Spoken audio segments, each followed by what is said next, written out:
নৈঋত কোণে বা south West কোণে বা দক্ষিণ পশ্চিম কোণে জানলা আপনারা ভুলেও রাখবেন না।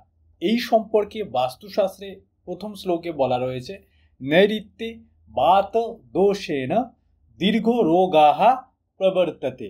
অর্থাৎ নৈঋত কোণে বা সাউথ ওয়েস্ট কোণে যদি জানলা থাকে, সেখানে যদি হাওয়া ঘরে প্রবেশ করে, তবে দীর্ঘ রোগের সৃষ্টি হয়। দ্বিতীয় শ্লোকে বলা রয়েছে, নৈঋত্যে শূন্য মার্গেণ ধননাশ না সংশয়ঃ। অর্থাৎ নৈঋত কোণে যদি জানলা থাকে বা খোলামেলা থাকে, তবে ধন নাশ হয়। এবং তৃতীয় শ্লোকে বলা রয়েছে, নৈঋত্যে বাত প্রবেশঃ কলহ ভবতি ধ্রুবম। অর্থাৎ নৈঋত কোণে বা সাউথ ওয়েস্ট কোণের জানলা দিয়ে যদি হাওয়া ঘরে প্রবেশ করে, তবে গৃহে কলহ বা ঝগড়ার সৃষ্টি হয়। তো আমরা তিনটি বাস্তুশাস্ত্রের শ্লোক দেখলাম, যেখানে বলা রয়েছে যে নৈঋত কোণে জানলা থাকা অশুভ। এবং নৈঋত কোণ বা সাউথ ওয়েস্ট কোণকে সঠিকভাবে নির্ণয় করতে আপনারা অ্যাপ্লাইড বাস্তু কম্পাস অ্যাপ্লিকেশনকে ব্যবহার করতে পারেন, যেটি আপনারা গুগল প্লে স্টোরে পেয়ে যাবেন।